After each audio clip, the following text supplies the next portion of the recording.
let's just think about what the conversation books are. Because a lot of people don't know, and sometimes there's some confusion as to what happens with these things. Beethoven started going deaf. He started with tinnitus, and little by little there would be patches with reduced hearing, maybe even no hearing. And it wasn't debilitating until probably about 1814 or so. By 1818, he starts carrying around blank books.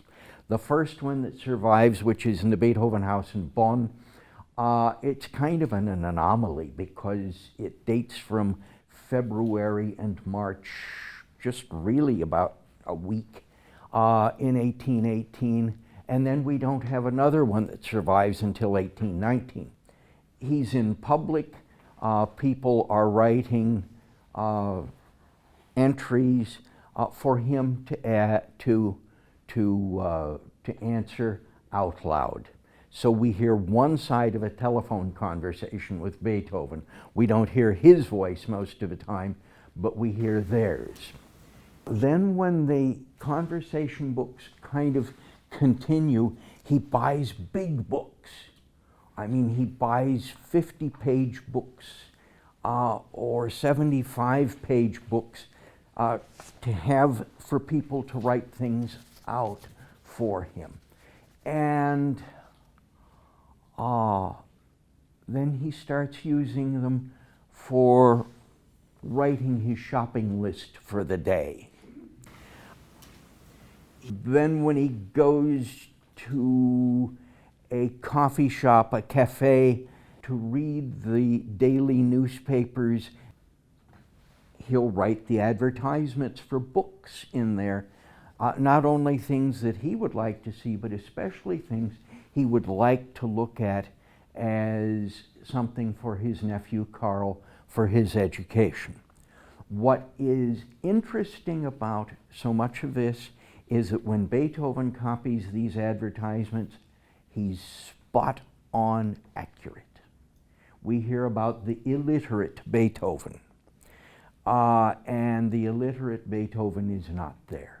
Beethoven can read, he can write, he can spell, kinda, but nobody could spell in the 18th century. It's all phonetic spelling. If any of you have looked at George Washington's letters, he spells phonetically. You would think he was a Yahoo, but no, I mean, it's how Washington spelled was phonetically. Beethoven was probably more literate than 95% of the other musicians at the time. Most of them could read, write their letter or their names. They could put together simple sentences, but that was about it. Most of them didn't think beyond that because they were too busy with their instruments, or if they were singers, with their voices.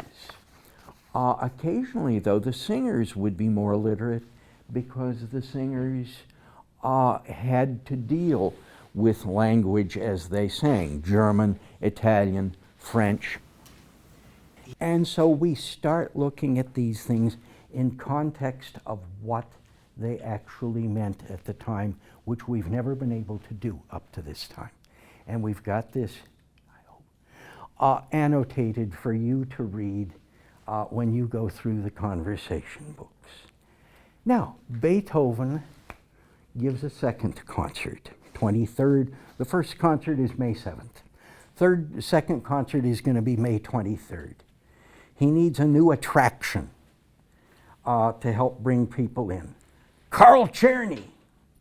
And he writes to Carl Czerny, they've got it in mind, the Adagio and the finale of the Emperor Concerto.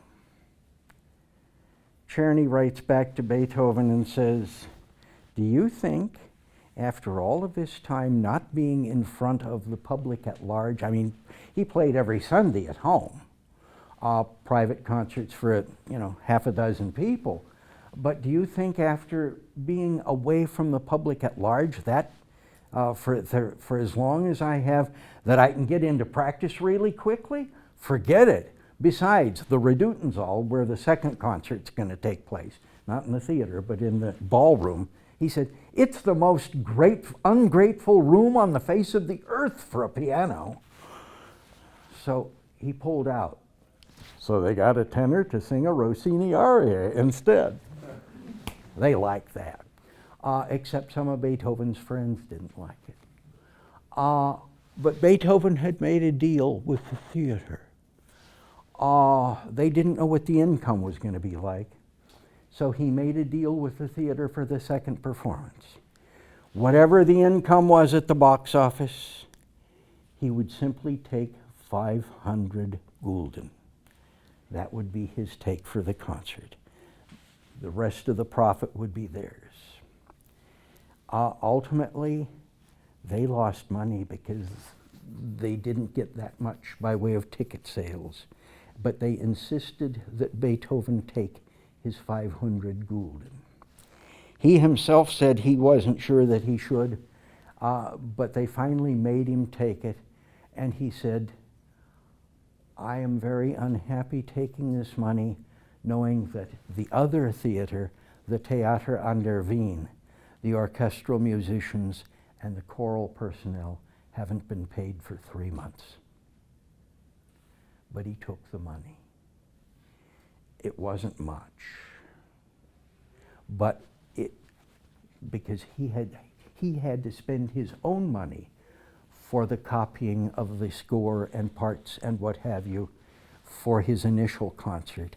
That took up all of the profit that he was going to get. I mean, that was his overhead. So all he got basically out of this was 500 gulden, which wasn't much. But at least he could be proud, such as it is, that he had done the honorable thing for all concerned. And 4 days after the premiere, or the second performance on May 23rd, an artist by the name of Decker came to make his portrait in chalk to be transferred to lithograph. And sure enough, you can see that on the back of your handout. We know that Decker came between 4 and 6 p.m. And so here is a portrait of Beethoven. Not only can we date it to the day, we can date it to the hour. That's the sort of thing that these conversation books enable us to do. Thank you.